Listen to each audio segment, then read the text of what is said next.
어떤 사연과 어떤 이유 때문에 하나님 앞에 다가왔든지 간에 하나님이 믿음은 더 견고케 해주시고 잃어버린 은혜는 되찾게도 해주시기를, 또 여러분을 괴롭게 하는 모든 고통과 어려움의 일들이 다 해결되기를 바랍니다.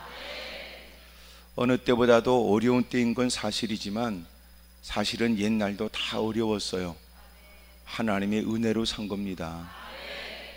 늘 우리가 옛날과 비교하는 거 좋아하지요. 요새 은어로 표현되는 젊은 사람들이 나이 든 사람을 말하는 꼰대라고 하는 말이 늘 옛날 얘기만 한다는 거예요. 그래서 꼰대라고 그런대요. 젊은 사람들과 잘 관계가 안 돼요. 젊은 사람들이 우리가 볼 때는 다음 세대인데 사실은 다음 세대가 아니라 다른 세대예요. 근데 사실은 다른 세대가 되기 전에 교회 안에서는 우리가 다음 세대로 만들어야 했었습니다. 본을 보이는 선한 일들이 있고 신실된 믿음의 일들을 본받을 만한 모습을 보여야 되는데 하는 짓이 갑질만 많이 했거든요. 그리고 옛날에 유교적 사고가 많았다고요. 집구석에서도 유교적 사고에 가부장적인 사고도 지금 통하지 않아요. 이 자식이 아버지한테 이게 통하지 않고 너 엄마한테 왜 그러냐, 이게 이제 통하지 않는 세상이 됐어요. 자식이 보기에도 엄마라도 아버지라도 바르지 못한 일에 관해서는 무조건 따를 수 없다는 그런 모습들이 가정에도 있으니 사회 곳곳에서 일어나는 폐륜적 일들은 어찌 보면 당연한 일인지도 몰라요. 그러니 교회 안에서 유교적 사고로 괜히 연장자가 젊은 사람들에게 무슨 말이라도 해도 괜찮거나 젊은 사람들을 막 대해도 괜찮다고 생각하는 이 더러운 사고가 있다면 교회는 앞으로 희망도 없고 젊은 사람들은 다음 세대가 아니라 다른 세대가 되어버리는 겁니다. 그러니 그동안 눈물 쏟고 사력을 다해서 가꾸었던 교회가 더 부흥돼야 그 교회가 태동되기까지 헌신했던 사람들의 수고와 노고도 가치 있게 드러나는데, 여러분 자기가 열심히 벽돌 쌓고 애써서 교회를 지었다고 그러고 지가 다 스스로 허물어 버리면 여러분 스스로 결말이 비참해지는 거예요. 다음 세대들이 바통을 이어서 그동안 앞섰던 분들이 얼마나 눈물을 쏟으며 헌신하고 사력을 다하여 자신의 생활이 넉넉하지 않았던 때도 하나님의 영광을 위해 애썼던 아름다운 선행의 일들을 우리가 그 정신과 믿음을 이어서 애써보겠다는 다음 세대가 돼야 교회가 더 부흥되고, 이제는 교회가 부흥이 아니에요. 교회가 생존이지요. 그래야 지금까지 그 교회의 역사가 살아있고 지난날 역사들 따질 때는 당신의 이름도 그 수고와 애씀이 헛되지 않다는 것이 드러나는데, 다른 세대가 되어버리면 없어지는 거 간단해요. 그러니 교회가 더 부흥되어지려면 우리의 교회 안에 있는 젊은 세대들이 다른 세대가 아니라 다음 세대가 되도록 만들어야 돼요. 이를 위해서 앞선 세대의 사람들이 희생해야 돼요. 그리고 섬겨줘야 돼요. 그리고 본을 보여야 되는데 그런 거 잘 안 하거든요. 하여튼 오늘 나 힘들어서 올라왔는데 그게 무슨 뚱땅지 같은 소리냐, 그리고 쭈그리고 앉아 나만 쳐다보면 이 시간은 의미가 없어요. 여러분 다음 세대가 더 잘 되어야 됩니다. 부모의 가장 큰 삶의 보람이 뭔지 아세요? 여러분 내 때보다도 다음 때가 더 잘 돼야 돼요. 여러분 부모가 갖고 있는 직업이 소위 요새야 뭐 직업에 귀천이 있습니까? 그러니까 뭐 그렇다고 해도 대단히 자랑할 거리가 아닌 무사람이 이목을 끌만한 직업이 아닌 경우에도 늘 자식 생각하면 얼굴이 환해지고 자식 얘기만 나오면은 흥분되는 사람이 있잖아요. 내가 이토록 고생해도 자식이 열심히 공부해서 남다른 위치에 남다른 환경에 존재가 됐다고 하는 것은 부모가 오늘 자신의 직업이 다른 사람에게 어떻게 보여지느냐, 그건 중요하지 않아요. 그런데 자기는 대단한 존재요, 사회적으로 남다른 위치에 있지만 자식 새끼가 거지 같으면 개폼 잡다가도 자식 얘기만 나오면 꼬리 내리는 거예요. 얼굴이 화끈거리고 대화를 빨리 바꾸고 싶고 그 자리를 떠나고 싶어요. 여러분, 내 자녀가 더 잘 돼야 되고 교회도 그 다음 세대가 더 잘 돼야 여러분 그동안 흘렸던 눈물이 더 가치 있게 느껴지고 애쓰고 수고했던 일들이 더 빛나게 되거든요. 그러므로 여러분 섬기는 교회에 다른 세대가 가득하여 늘 간극이 크고 갭이 커서 늘 새로운 문제가 일어나게 되는 불안한 환경보다는 여러분이 이제는 기꺼이 앞섰던 분들의 눈물을 존중히 여기고 그 헌신의 일들을 감사하게 생각하고 이제는 그 뒤를 이어서 열심히 우리도 하나님의 영광을 위해 살아보겠다고 어설픈 듯 보여지지만 남다른 열정으로 애쓰는 모습을 보는 다음 세대가 있게 되기를 축복합니다. 할렐루야. 옆에 사람 다 물어보세요. 그쪽 교회는 안녕하시지요? 다 물어보세요. 시작.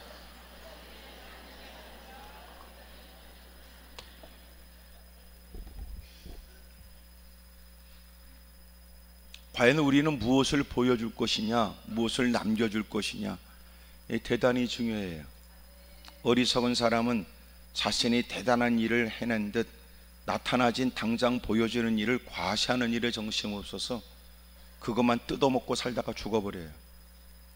그리고 자기가 이루었다고 그러고 무사람이 이목을 끌어놓고는 지가 다 뜯어먹고 죽어버리는 거예요.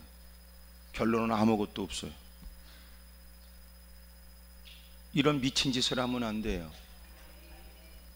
여러분, 피 묻은 복음, 피 묻은 손길을 통해서 우리가 전달받아 선교일로 이 땅에 복음화가 시작이 되었고 오늘 이렇게 곳곳에 가는 곳곳마다 십자가 불빛이 보이고 우뚝 서 있는 십자가를 보게 되는 그런 하나님의 크나큰 은혜를 잊게 됐던 것은 그냥이 아닙니다. 근데 받은 바 은혜를 쫓아 마땅하게 해야 될 일이 있음에도 불구하고 마땅한 일을 과식거리라고 생각하고 당연한 일을 칭찬받을 일로만 드러내려고 그러고 하나님께 받은 바 은혜를 생각 안 하면 그것도 부족한 처지에 대단한 일을 한 양 가는 곳곳마다 정죄와 그리고 지적질만 일삼는다는 것은 건강한 신앙이 아니에요. 요새는 1년에 한두 번, 1년, 2년에 한 번씩은 가서 검사를 받아야 된다는 것쯤은 사람들은 다 생각하고 또 건강보험공단에서 여러분 나이가 얼만큼 되면 뭘 좀 살펴보라고 다 얘기도 해주잖아요. 여러분, 우리의 신앙은 그만큼 점검하고 있는가 싶습니다. 진지하게 말이에요. 냉정하게 말이죠. 그 사람을 봐서 검사의 결과를 다르게 말하지 않고 그 사람이 안 됐다 싶어서 사실 얘기를 침묵하지 않고 오히려 그 사람을 위하여 대놓고 얘기하잖아요. 당신 이러면 죽어요. 당신 끊을 것 끊지 않으면 당신 죽어. 당신 운동하지 않으면, 식생활 조절하지 않으면, 당신 조치를 빨리 하지 않으면 당신 심각합니다.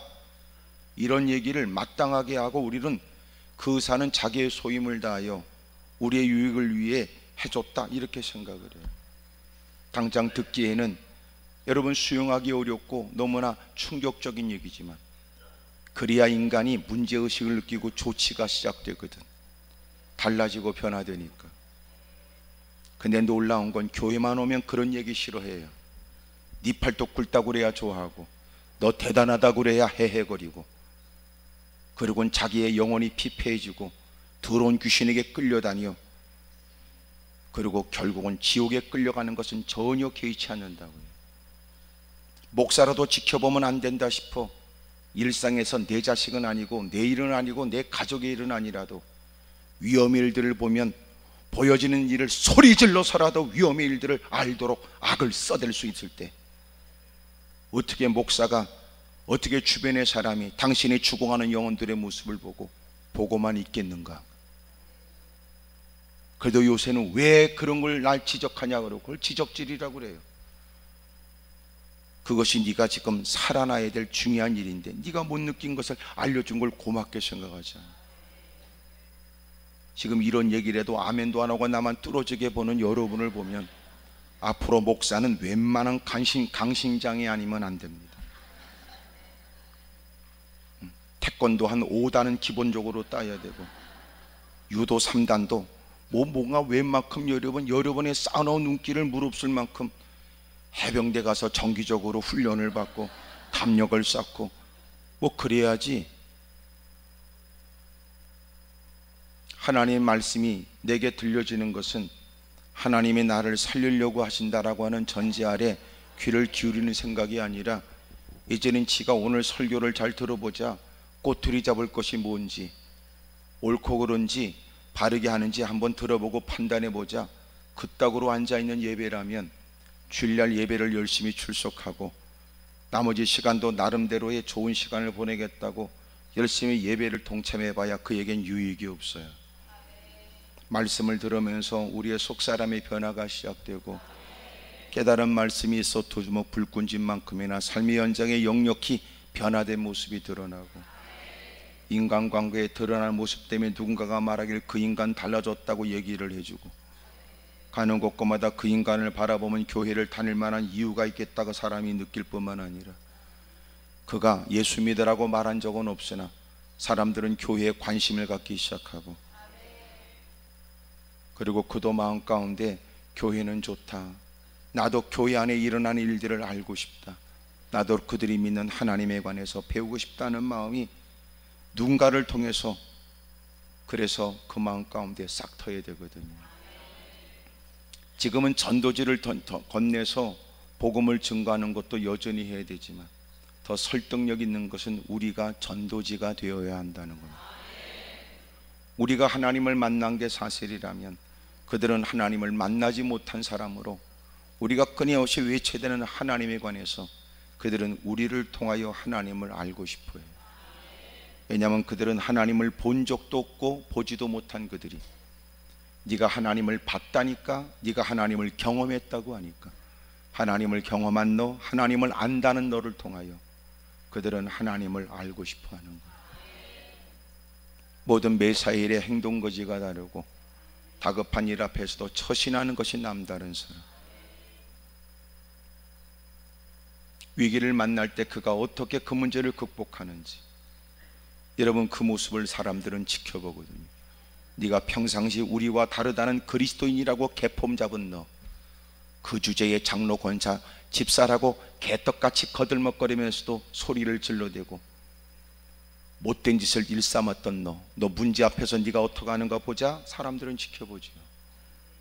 똑같아 원망 불평하는 게, 똑같아 엎어버리고 미친 짓 하는 게, 똑같아 하는 짓거리가.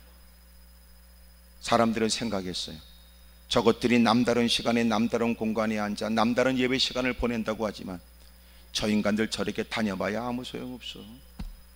술자리에 앉아서 술 퍼먹는 것도 앞장서고 나쁜 얘기엔 더 악을 써대고 그랬던 일에도 앞장서는 걸 보면서 사람들은 교회가 왜 필요한지, 저 사람들이 말하는 예수님은 누군지, 저들이 하나님을 만났고 안다고 하는 것은 어떤 의미인지, 그때부터 사람들은 진리를 가볍게 여기고, 세상에 달라지는 건 간단해요. 그들의 완악성을 우린 얘기하지만 실상은 우리의 불신이 문제입니다. 여러분, 우리가 믿고 있는 그 믿음이 분명하다면, 그래서 삶의 현장에 그것을 쫓아 살자면 안 될 것을 느끼고 있는 그는 가는 곳곳마다 나는 오늘 예수 믿고 나는 달라지기로 해서 선언하지 않아도 주변의 사람들은 다 알아요. 그가 뭔가 달라졌다는. 하여튼 집에 가서라도 꼭 아멘 하시길 바래요. 왜냐하면 꼭 깨닫는 게 더딘 사람이 있고, 더디지 않다면 성질나서 아주 악다무니 아주 이를 깨물고 앉아있는 사람도 있겠지. 하지만 그도 잠시 마음에 여러분 자극되어지는 것에 본인도 꺾어져야 될 거예요. 버텨서 해결될 일은 아니니까. 이런 긴 얘기를 간단하게 말할 수 있어요.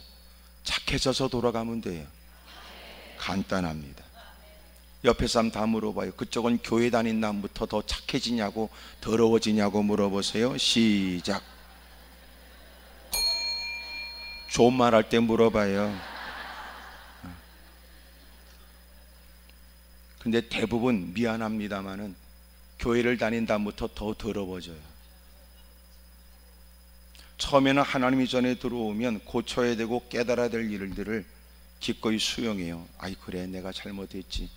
목사님이 좋은 말씀 하시더라. 듣고 보니까 참 나는 많이 반성했어.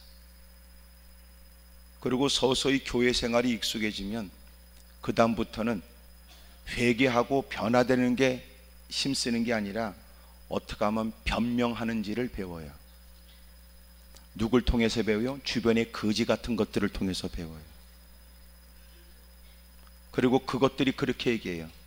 그렇게까지 애쓸 거 없어요. 뭐 죄 따지면 죄 아닌 사람이 있겠어? 죄 없는 사람이. 그래도 교회 다니는 것도 보통 일이 아니야.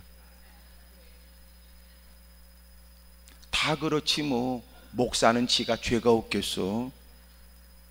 그 짓거리 한다고요. 그래서 끊임없이 말씀으로 자기를 살펴 끊임없이 고쳐나가고 성장하지 않으면 교회 안에서도 더 더러워질 수 있어요. 빠른 이해를 위해서 제가 몇 번 얘기했지만 음식물은 냉장고 안에서 썩는다 그랬어요. 냉장고 안에 들어간 음식도 너무 오래 두면 썩어요. 지금 가만히 있는 여러분, 당신의 냉장고에 뭐가 썩는지 모르지요? 교회 안에서도 썩는다고요.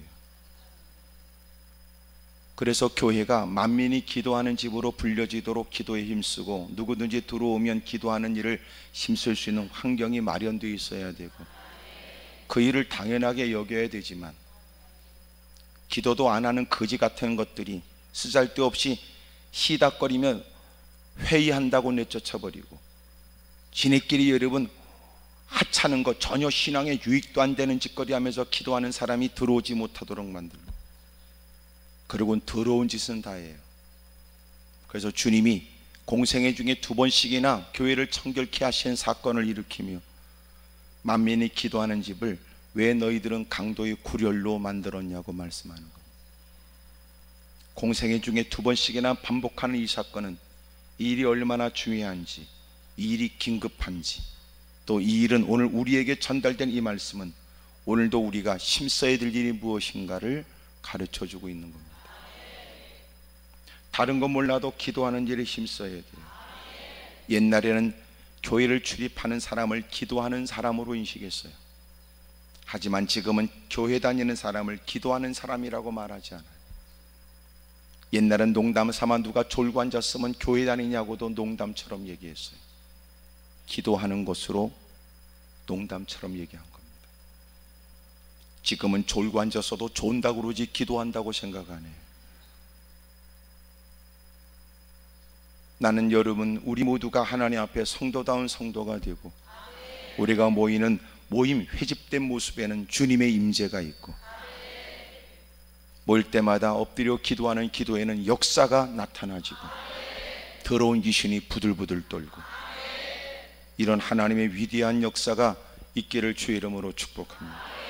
할렐루야. 옆에 사람한테 다 물어보세요.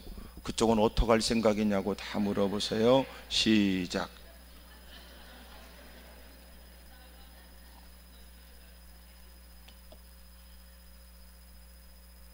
믿음의 조상인 아브라함이 첫 흉년이 들었고 그의 아들 이삭도 첫 흉년 들었던 그곳에서 또 흉년의 일들을 경험하게 됩니다.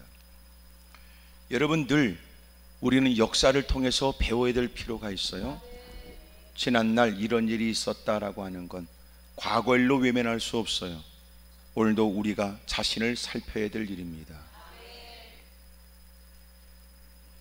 앞섰던 믿음의 사람들이 신앙의 여정 속에 겪게 된 일들, 우리는 그들을 통해서 오늘도 우리가 이만하면 괜찮지만 그럼에도 불구하고 무엇을 늘 생각하고 살피고 있어야 되는지를 배워야 합니다.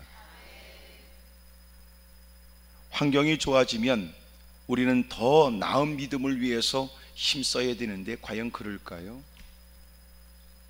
참 사람이 못됐어요. 그래서 사람은 종자가 더럽다고요. 이게 무슨 말이냐면 사람이 죄를 져서 죄인이란 말이 아니고 사람이 죄인이기 때문에 죄만 짓는다는 말입니다. 철저히 하나님께 여쭙거나 하나님이 지도를 받지 않으면 우리는 곁길로 갈 일들이 너무 많아요. 우리가 곧바로 선을 거놓지 않다면 사람은 반드시 큰 원을 그리면서 나름대로의 똑바로 걷고 있다고 생각하지만 그러나 사람들은 왼쪽으로 돌든지 오른쪽으로 돌게 되어 있답니다. 사람들은 전혀 모르지요. 자기는 곧바로 걷고 있다고 생각을 해요. 그런데 여러분, 그 순간에 휙 왼쪽으로 오른쪽으로 도는 건 아니지만 가만히 보니까 자기는 똑바로 걷고 있는데 서서히 왼쪽으로 서서히 오른쪽으로 걸어요. 마치 인간의 죄된 모습을 보는 것 같지 않아요? 우리는 주님이 가르쳐 주시고 주님이 끊임없는 지도가 아니면 우리는 좌로나 우로나 치우칠 수밖에 없어요.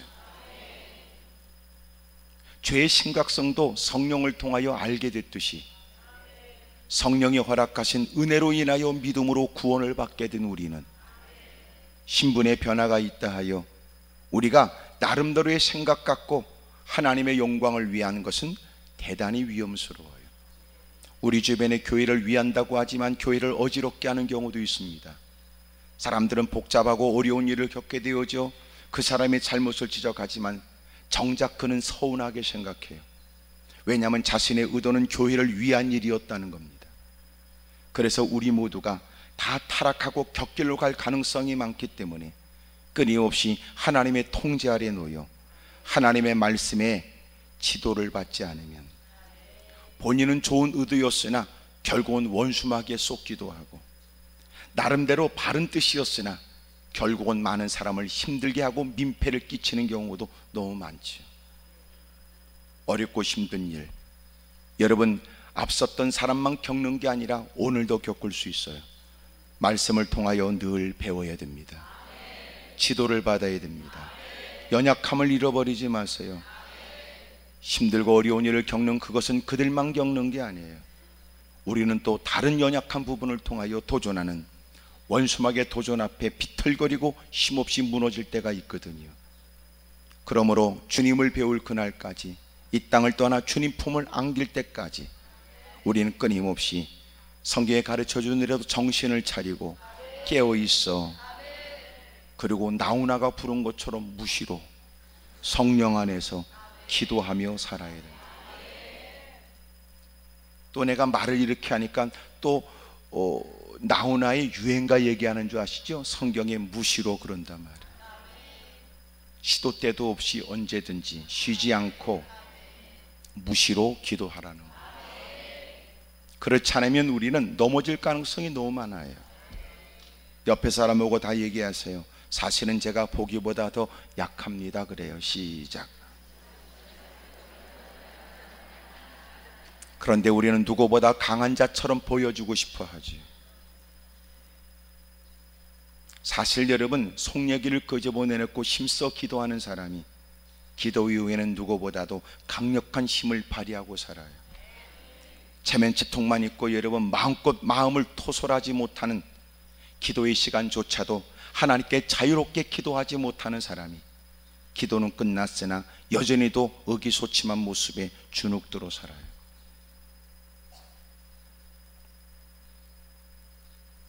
여러분, 오늘은 마음껏 기도하십시오. 그리고 주님 안에서 자유를 누리고 공급하시는 은혜를 누리게 되길 바라고, 힘있게 세상과 맞서길 바라고, 아름다운 열리와 풍성한 결실이 있기를 주 이름으로 축복합니다. 이삭도 겪게 된 가뭄의 일에 흉년의 때에 어려움 처지를 만나게 되자 발걸음을 옮겨요. 이삭이 그랄로 가서 블레셋 왕 아비멜렉에게 이르게 됩니다. 하나님께서 그에게 말씀하시기를 너는 애굽으로 내려가지 말고 내가 내게 지시하는 땅에 거주하라고 했습니다. 아브라함이 창세기 12장에 하나님의 말씀을 따라 본처 친척 아비집을 떠나지요. 갈대아 우르를 떠난 그는 하란 땅에 거주했다가 아버지가 세상을 두고 제2차 또 주님이 들려주는 말씀을 쫓아 가나안 땅으로 들어가게 됐습니다.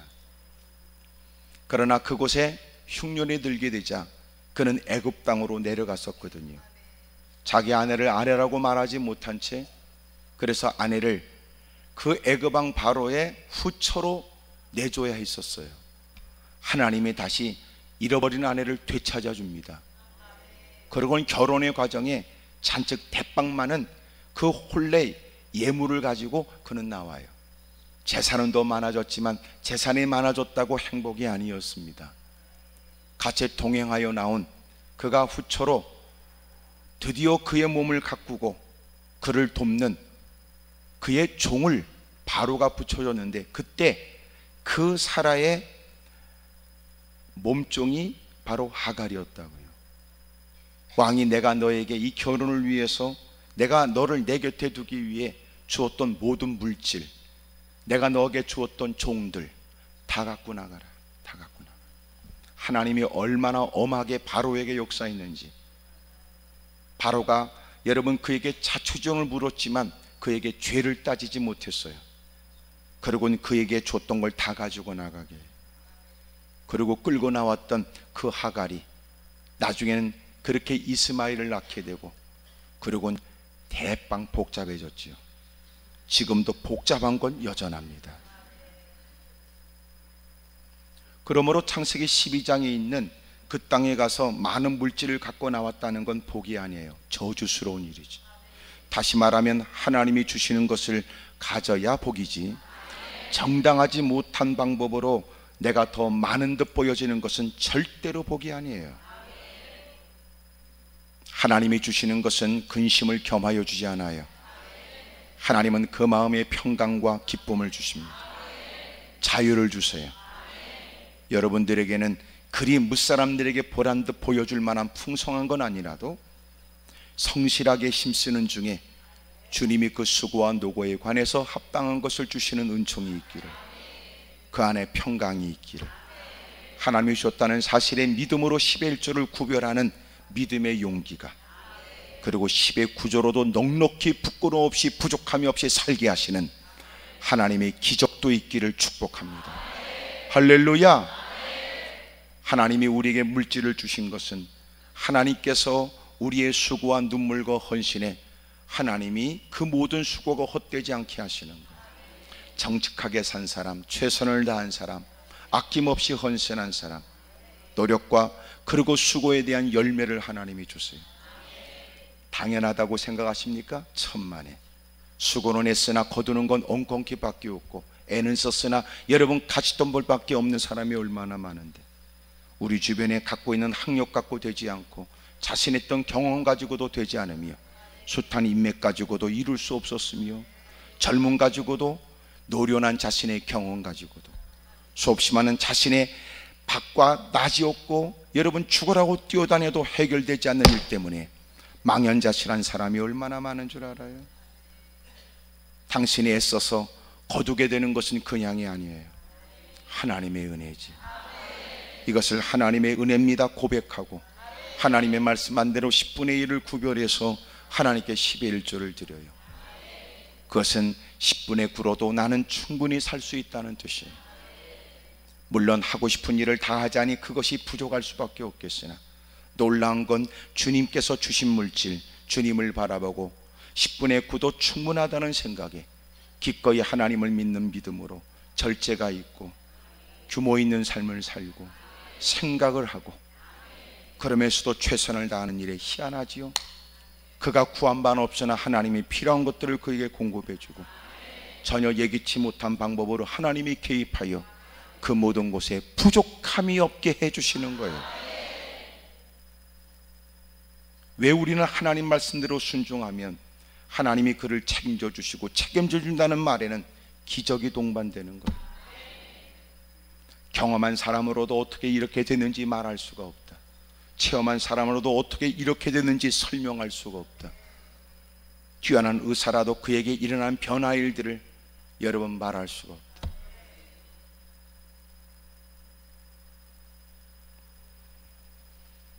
사랑하는 여러분, 모든 것이 하나님께로부터 왔다고 믿는 사람, 그래서 하나님 말씀대로 사는 것을 당연하게 여기고 힘쓰는 사람, 그런 그에게 하나님은 눈길을 뗀 적이 없고 만나는 그 만남에 개입하고 애쓰고 수고하는 손길에 하나님이 은혜를 더하시고 고민하며 추진하는 일에 하나님이 경영을 이루어 주시는 거다.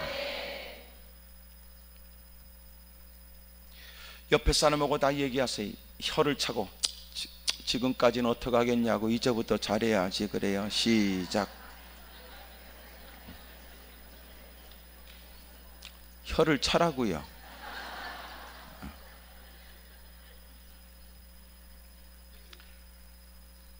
그러므로 하나님은 아브라함처럼 이삭이 애굽으로 내려가지 않도록 말씀합니다. 여호와께서 이삭에게 나타나 이르시되 애굽으로 내려가지 말고 내가 내게 지시하는 땅에 거주하거라. 그래요. 여러분, 위기를 만날 때 어떻게 극복할까요? 위기를 만나게 되면 사실 사람들은 너무나 다급하고 어려운 일을 만나면 혀가 꼬이기도 하지만, 그러나 듣는 것이 잘 안 돼요. 마음이 불안하고 두려움이 쌓이게 되면 사람은 죽은 자 같이 되거든요. 감각이, 생각이 다 멈춰버려요. 마음이 차분해야 돼요. 진짜 무서운 사람이 누군지 아세요? 그 위기 가운데도 마음이 차분한 사람들이 분별하여 처신하니까 누구보다 후회스러운 일이 없어요. 근데 다급한 일을 만나면 그게 잘 안 되는 거예요. 벌써 눈동자도 왔다 갔다 하고, 여러분 혀도 꼬이고, 거기다가 여러분 생각이 다 뒤엉켰어요. 이제 누가 뭐라고 하는지 귀에 들려지지도 않아요.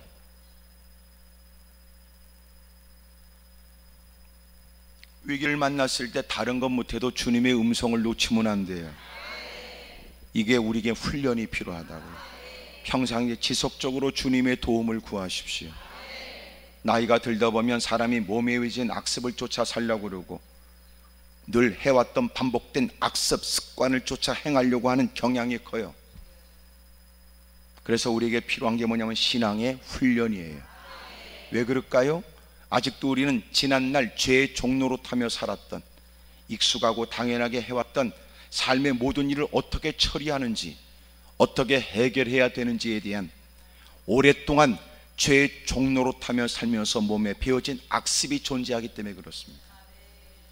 예수님은 기도의 습관이 있으셨던 것처럼 우리에게도 신앙생활하면서 계속 반복해야 돼요. 처음에는 힘겨운 일이, 여전히도 어색한 일이, 시간이 지나면 친숙해지는 일이, 이제는 그것 아니면 안 될 것 같고, 이제는 몸이 저절로 움직여지는, 그게 습관이에요. 여러분, 그렇게 몸해지는 훈련에 의한 습관이 나를 살린다고요. 적어도 내가 예배를 드릴 수 없는 현장에도 그렇게 몸에 배어진 몸이 그에게 반응해요. 견딜 수 없도록. 자기가 잠시 이성적으로 잃어버렸고 분위기에 휩쓸려서 오늘이 무슨 요일인지 모르는데 몸이 반응하는 거예요. 왜 그러지? 오늘 무슨 요일이야? 그렇구나. 오늘 수요일이, 아이고 그렇구나. 오늘 금요일이네. 아이고 오늘 주일이네. 이런. 지금 이런 표정은 전혀 무슨 말인지 이해가 안 된다는 듯이 나를 쳐다보고 있습니다. 몸이 반응하는. 여러분, 이런 반응은 없어. 이런 건 있지요. 밥 먹을 때 된 거 아니야?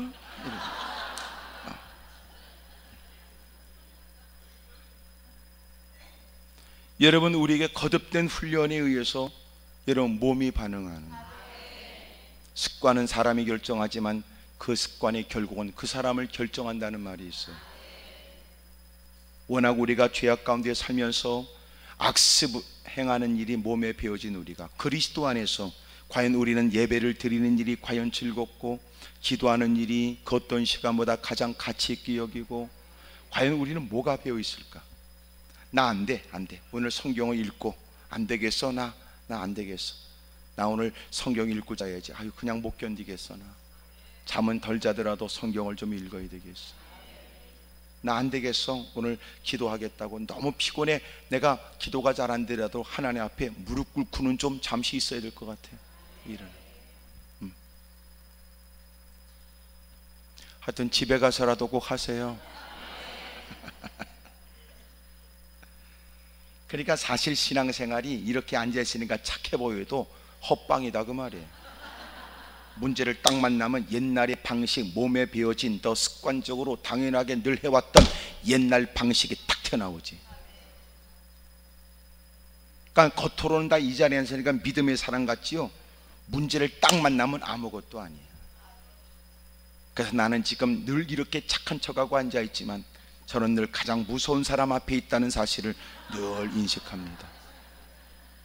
뭔 일이 생기면 피로 충분 조건에 갖춰지면 무슨 짓 할지 모르는 사람. 그래서 교회 안에도 싸우는 사람 많아요. 기도원에서 싸우는 사람 많아요. 한 번은 예배를 마쳤는데 두 옆에 내가 더럽게 싸웠어요. 내가 개입하지 않으면 안 될 만큼. 가서 왜 싸우냐고 물어보니까 저 옆에 내가 전현이 자기를 뚫어지게 쳐다봤다는, 전현이 나를 뚫어지게 쳐다봐서. 그랬더니 인연이 또 뭐라고 말하냐면 서로 그렇게, 내가 볼 때는 아무것도 아니야. 아무것도 아니야. 적어도 우린 그럴 수 있잖아요. 누가 뚫어지게 보면 스스로 생각해. 그래, 나도 이만하면 괜찮은 미모지, 뭐 이런 생각할 수 있잖아. 누가 나를 뚫어지게 쳐다보면 아유, 저 사람이 눈이 나빠. 내가 이렇게 그 전에 그분이 알고 있는 난지 아닌지를 확인하려고 그러는구나, 뭐 이렇게. 뭐 또 그냥 내가 그렇게 누가 쳐다봐도 내가 못 본 참은 끝날, 그런 일이 한판 붙은 겁니다. 목소리는 커지고, 이야, 나는 간절히 기도가, 주님 이런 것들은 안 올라오게 해주세요. 간절한 기도가 되더라고요.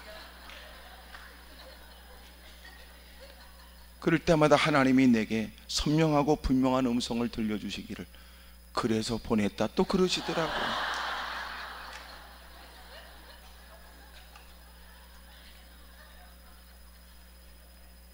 오늘 여러분 착해져서 가길 바랍니다.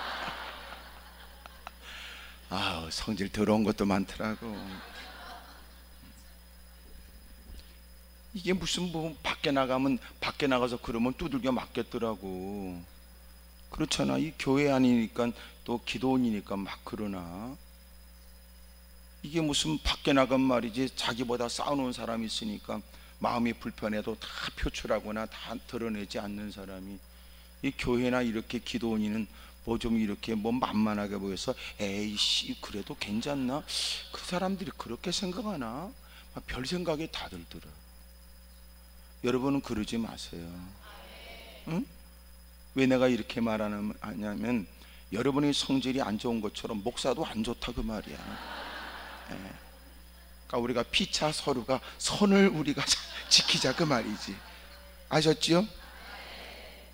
못된 것들 많아요. 다 말할 수가 없어. 좀 그럴까 막 그런 생각이 들어요. 이해가 되지 않는 사람들, 이해가 되지 않는, 상상을 초월한 일들.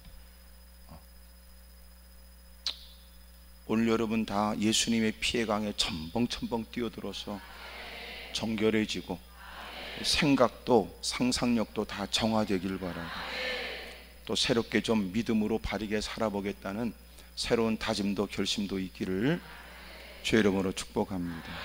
할렐루야. 옆에 사람 보고 얘기하세요. 저기 제가 보기보다 좀 더 합니다. 이렇게. 다 시작.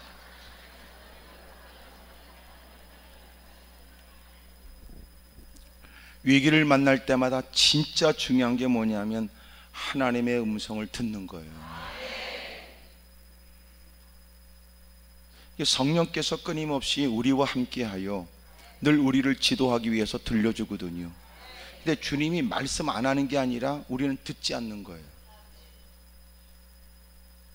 이제 그게 신앙이 뭐냐면 위기를 만날 때마다 그 음성을 들으려고 하는 거예요. 하나님 어떻게 해야 될까요? 하나님 뭘 어떻게 하지요? 그래서 기도가 필요한 겁니다. 그래서 그러니까 기도는 하나님 내 말을 들으세요 그 말이 아니고, 기도는 내가 주님이 들려온 음성을 듣게 해 주십시오 그 말이에요. 근데 우리는 기도를 잘못 이해해요. 기도를 말하는 것이라고 말하는데 생각하는데 그게 아니고 기도는 듣는 거예요. 여러분, 우리가 이 자리에 앉아 있지만 하나님이 지금 이 자리에 앉아 있는 것만 보시는 거 아니에요. 그래서 여러분의 기도가 막 애절하고 누가 볼 때는 유난스럽고 악을 써도 주님이 결코 그 기도만 듣는 게 아니고 그 기도를 참고하세요. 그리고 진짜 진실을 뭘로 확인하면 기도하러 오기 전에 집구석에 있었던 일. 약간 충격받은 표정인데, 하나님은 기도 시간에만 귀를 기울이고 기도 시간에만 나를 주목하는 줄 아셨어요? 이미도 당신이 기도의 자리에 오기까지 있었던 개차반스러운 일들, 집구석에 있었던 일, 어젯밤의 그 일, 그 모든 걸 다 알고 계시니까 오늘 자기 위주로 내뱉는 기도에 주님은 쏙는 건 아니죠. 상담을 이렇게 하다 보면 누군가 하는 얘기는 전부 다 자기 개인 위주예요. 그래서 제가 늘 답할 때는 이렇게 얘기합니다. 집사님의 말씀이 사실이라면 이렇게 전제하고, 권사님 말씀이 사실이라면 전제하여 내가 답하지요. 하지만 그 사람은 자기 위주로 얘기해 놓고 내가 한 얘기를 자기가 가서 얘기하니까 당신 잘못했다 그러더라 라고 헛소리할 수 있는 가능성이 크니까 대부분은 전부 다 자기 위주로 얘기해요. 사실은 그래도 사실이 아니에요. 진짜 내가 솔직하게 얘기하는데요, 그것도 여러분 균형이 비뚤어져 있어요. 하나님이 다 알아요. 당신이 이 자리에 오기까지 뭘 했는지, 지금도 왜 아멘을 안 하고 있는지 그 생각까지. 그걸 모르면 하나님이 아니죠. 진정한 기도는 내가 소리만 지르면, 내가 악을 쓰면, 내가 기도라는 폼에, 내가 기도라고 하는 형태로 내가 하나님께 아뢰면 하나님은 무조건 듣고 이루어준다고 착각하지 마세요. 그러면 세상은 더러워질 거예요.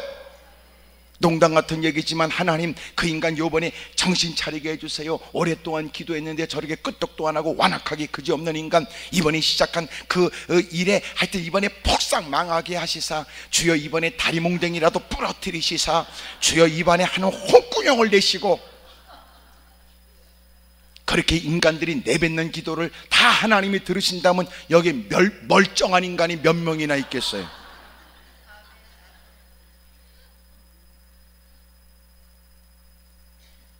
진정한 기도는 당신이 설득한다는 게 아니에요.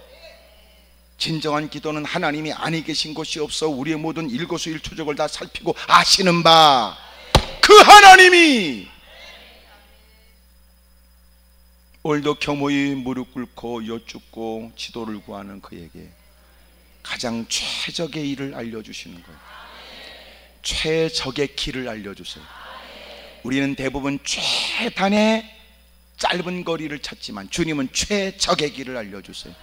출애굽하면서 하나님께서는 더 저기 지중해 해변길을 쫓아서 올라가면 가나안 땅은 더 빨리 올라갈 것 같은데도 불구하고 하나님은 그곳에 여러분 광야길을 지나가지 못하게, 왜냐하면 블레 사람들에 의해서, 호존족 그들에 의해서 싸움이 벌어지게 되고 다툼이 벌어지게 되면 하나님이 강권에 의해서 나오긴 했지만 여전히도 그들은 그 광야길이 앞으로 어떻게 될지 몰라 불안과 염려 속에 있는 그들이 후회하고 다시 애굽 땅으로 돌아갈 것을 주님이 걱정하신 거예요.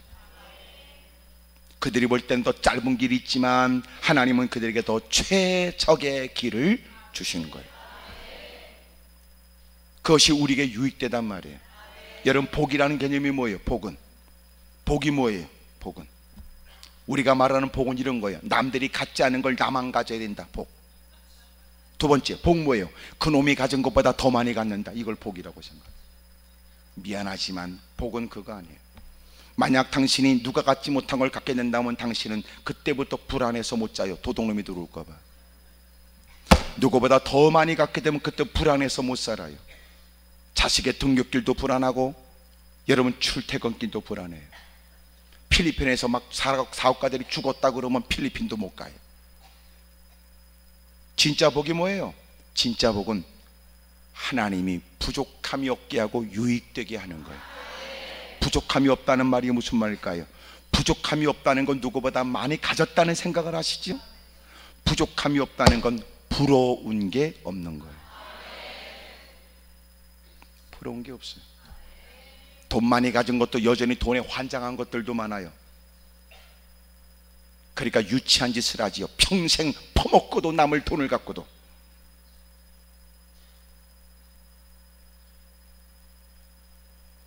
여러분, 부족함이 없다는 게 뭐예요? 부러운 게 없어요. 그리스도 안에서 자유가 있습니다. 여러분, 그는 무사람을 긍휼히 여깁니다. 풍요로운 건 아니지만 베풀 여력이 있습니다. 여러분, 포용의 마음이 있습니다.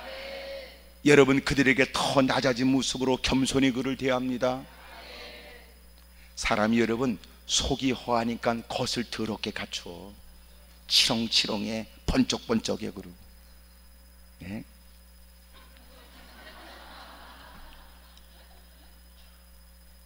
그러고 다녀. 보기 흉해. 보기 흉해. 속이 허하니까. 근데 속이 꽉 찬 사람은요, 그런 일에 너무 마음 뺏기지 않아. 까짓거 어디 가는데 비닐봉다리면 어때? 에코백이면 어때? 까짓거 전혀 그런 거 깨있지 않아. 속이 허하니까 그냥 갖추느라고 정신없어. 마지막에는 그렇게 얼굴을 3시간 동안 후려 패고 나와. 머리에는 파리약으로 마무리하고.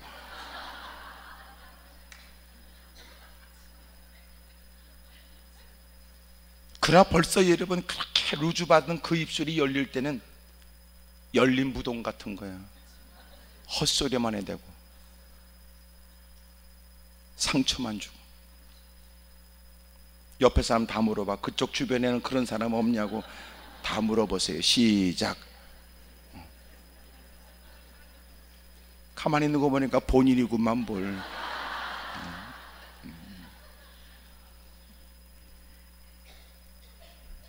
위기를 만날 때 우리에게 중요한 게 뭐예요? 주의 음성을 듣는 거예요. 주님이. 주님 어떻게 처리할까요?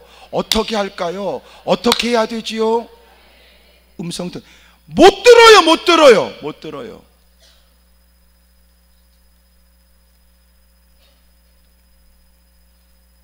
주님은 지금도 말씀하지만 그는 못 듣는다. 여러분, 지금 이 자리에도 누가 라디오를 켜거나 주파수를 맞추거나 뭘 안 했기 때문에 그렇지, 지금도 여러분 핸드폰에 뭘 켜놓으면 여러분 실시간으로 나오는 방송도 있을 거예요. 라디오 주파수 맞추면 소리가 존재한다고요. 주님은 지금도 말씀하세요. 끊임없이. 누군가가 그럴 거예요. 너 잘 들어. 네 얘기야. 너 오늘은 네 문제 때문에 왔지만 네가 알지 못하는 더 중요한 문제를 내가 알려주려고 그러는 거야. 너는 네가 올라왔지만 사실은 내가 너를 불렀지. 너는 들으라고 그러면 너는 안 듣더구만. 그래서 네가 중요하고 네가 민감하게 생각하는 그 일을 통해서 어쩔 수 없어서 무릎 꿇게 만들었고, 네 문제를 해결하겠다고 소리를 질러대는 너에게 내가 너를 부른 목적을 내가 알려주려고.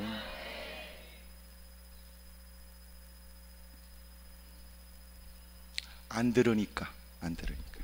그래서 하나님은 간혹 우리에게 고난을 통하여 귓구멍에 박혔던 돌을 뽑아 입에다 물게 한다고.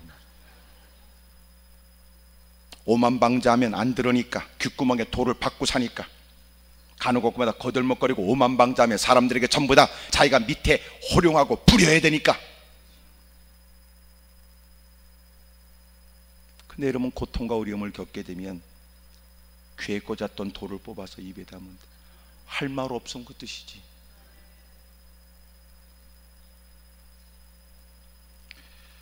하나님께서 너는 이 땅을 떠나지 마라. 애굽 땅으로 내려가면 안 돼. 그래서 그는 6절에 그랄 땅에 거주합니다. 그 땅에 거주하는 것은 하나님 말씀하시니까 거주하라고 해서 거주하긴 하지만 그 땅에 거주하는데 그는 마음에 두려움이 생겼습니다. 왜냐하면 7절에 그 사람들이 그의 아내에 대하여 물음에 그가 말하기를 그를 내 누이라 하였으니 리브가는 보기에 아리따움으로 그곳 백성이 리브가로 말미암아 자기를 죽일까 하여 그런데 아내라 하기를 두려워하였음이었더라. 다시 말하면 자기가 누구냐고 피차 관계를 물으면 자기 아내라고 선뜻 말할 수 있을 때, 그러나 그는 아내라고 말하지 못했던 것은 아내가 너무나 아리따웠고, 아리따웠다는 건 상당히 주관적일 수 있어요. 그렇잖아요? 또 약간 비교되면 더 아름답게 보일 수도 있는 거예요. 예. 어느 목사님이 아프리카에 가서 선교를 하는데 그분의 피부가 좀 검었거든요.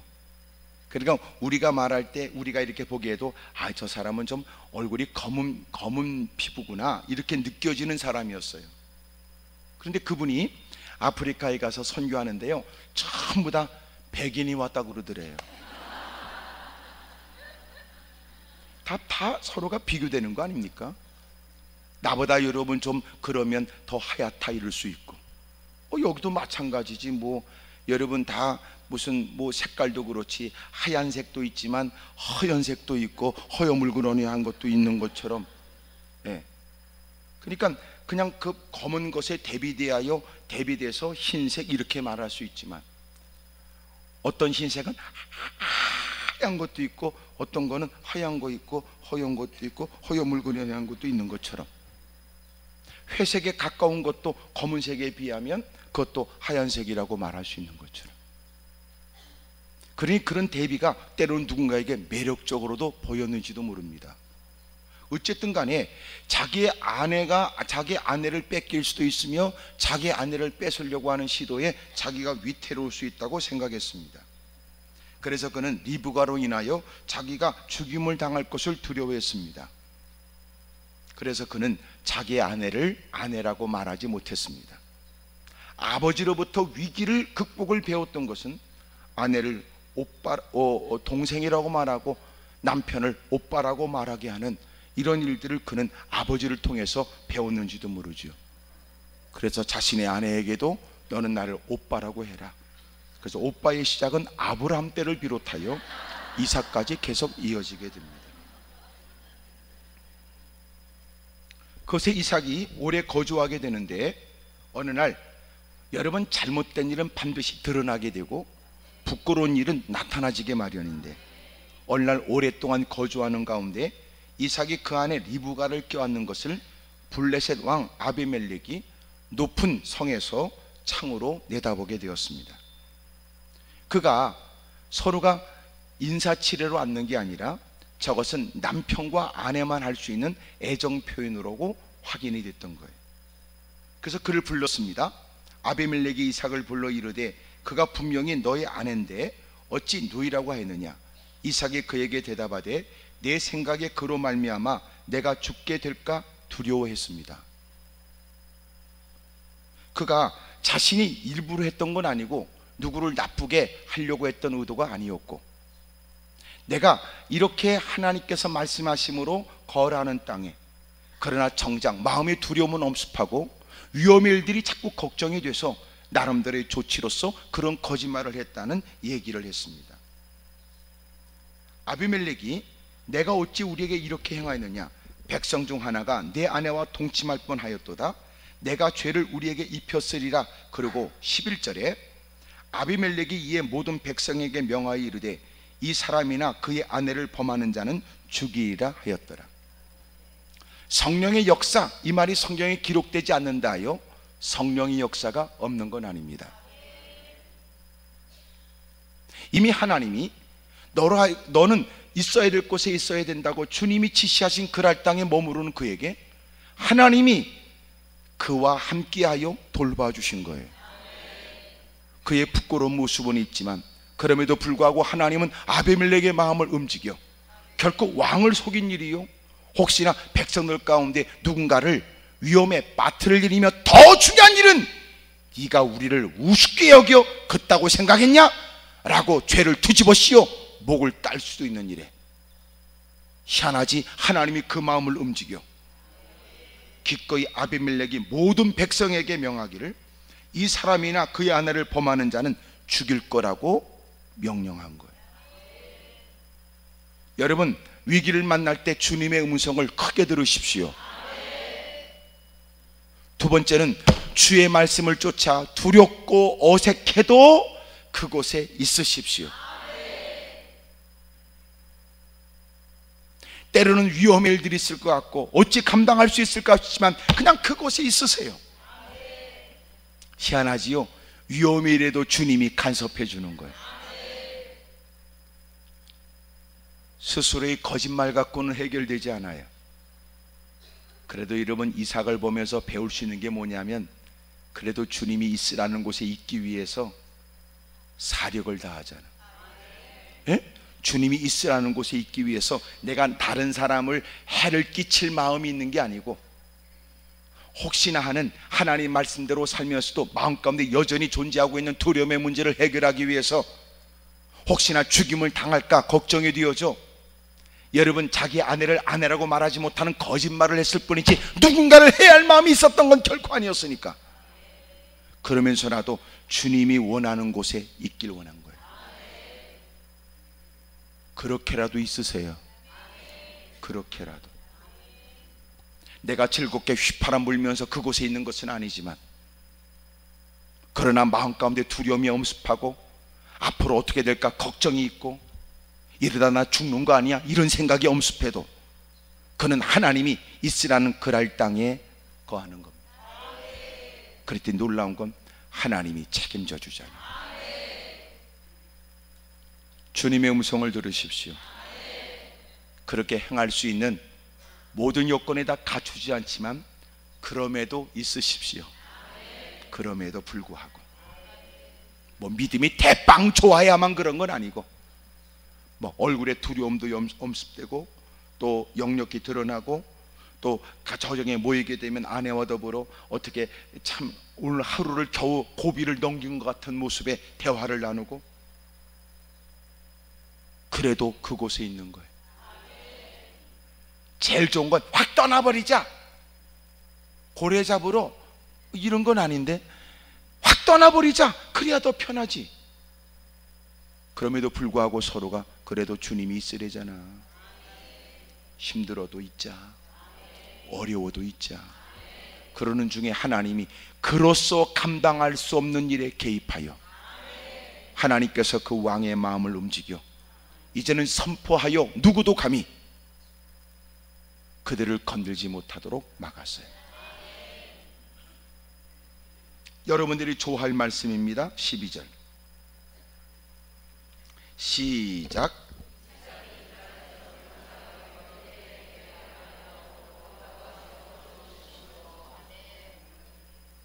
하나님이 그 땅에서 농사하여 그 해 100배나 얻었고 여호와께서 복을 주심으로 그 사람이 창대하고 왕성하여 마침내 거부가 돼요. 여러분, 이 두 절에 여러분 좋아하는 단어가 다 있잖아요. 에? 왜 또 가만히 있으세요? 네.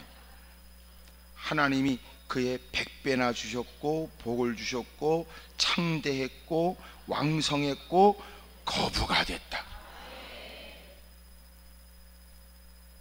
더 놀란 말은 14절에 보니까 양과 소가 때를 이루고 종이 심이 많으므로 블레 사람이 시기하도록 하나님이 복을 준 거예요.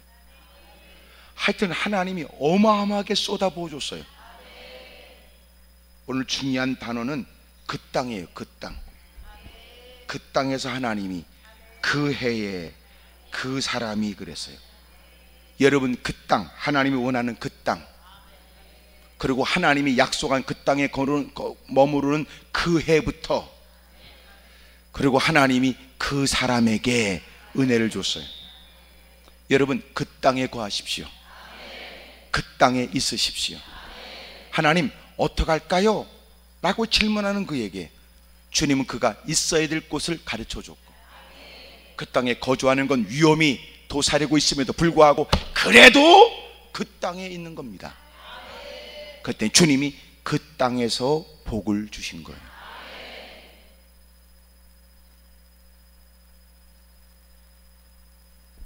그 땅이 어느 땅인지 몰라요. 어떤 사람은 힘들면 다 외국 나가버리겠다고 그러지만 우리끼리 있으니까 얘기지, 외국 나가서 잘 된다고 보장해야 한대요.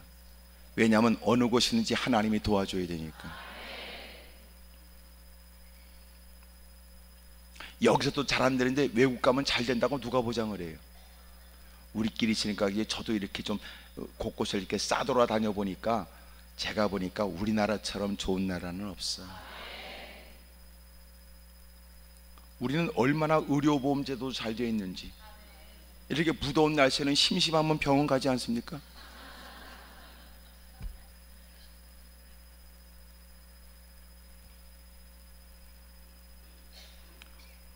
우리나라처럼 잘된 나라가 없습니다. 우리나라처럼 의료보험. 제가 미국에 가서 막 뭐에 물렸는지 막 가렵고 그러더라고요. 그래서 이제 병원에 갔어요. 병원에 갔더니 진료하면서 걱정하더라고. 나보고 이거 돈이 꽤 되는데요, 이렇게 날 걱정하더라고. 그리고 가서 진료를 받고 주사 한 대 맞고 약을 타고 하는데 350불 들었습니다. 그리고 내가 갖고 나오면서 도둑놈들 이러고 나왔습니다.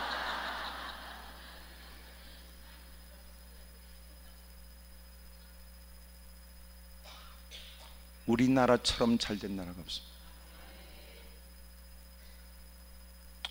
그래서 하는 얘기인데 아무 소리 말고 뭉개고 앉아 계세요. 독도는 우리 땅 그러고. 또 하나, 외국 나가서 겪게 되는 그 차별이라는 것도 있어요. 인종차별 많습니다. 미국도. 내가 이렇게 얘기했더니 누군가 말하기를, 목사님 없어요 그러더라고. 그 인간은 아직도 영어를 몰라서 그러면서 욕을 해도 지가 못 알아듣는 게 제일 편하죠.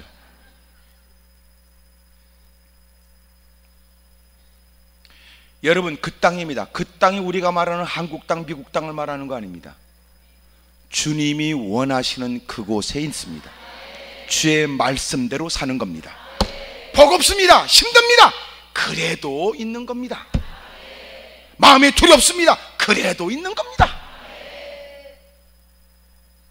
야, 마음 편하게 살아.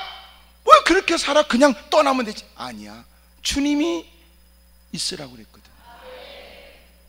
근데 놀라운 건 그런 중에도 주님이 성령을 통해 역사합니다. 그리고 그로 하여금 있게 합니다. 그리고 있게 하시는 주님이 또 있게 합니다.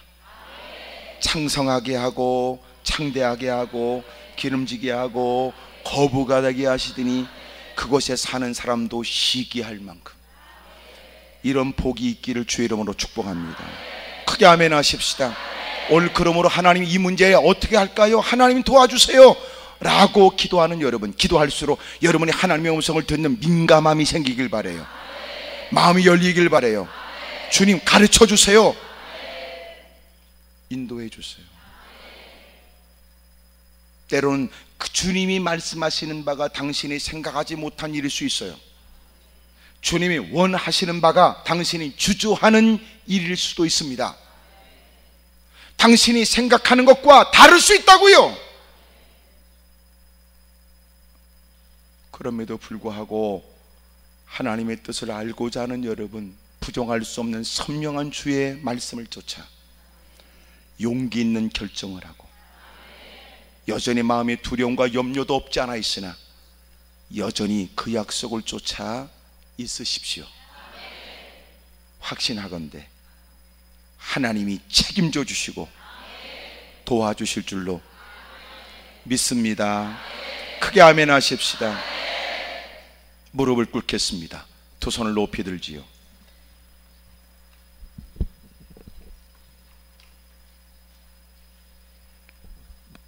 하나님, 저 좀 도와주십시오. 내 마음이 약하여 늘 넘어지오니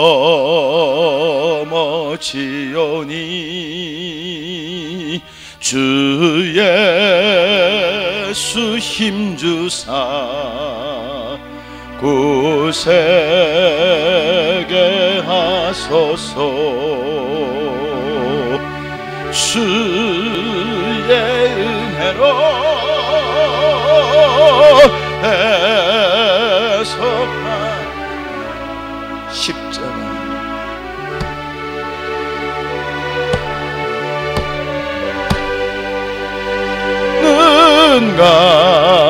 눈같이 내 맘이 약하여 내 맘이 약하여 늘 넘어지오니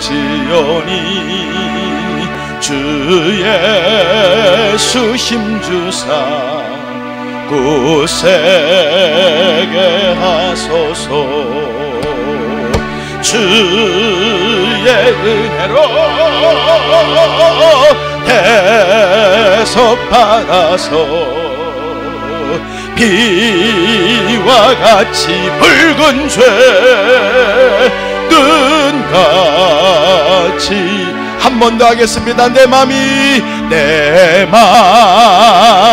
약하여 늘 넘어지오니 주 예수 힘주사 굳세게 하소서. 주의 은혜로 주의 은혜로 대속받아서 비와 같이 붉은 죄 눈같이 주님을 크게 세 번 부르고 통성 간절히 기도합니다. 주여 주여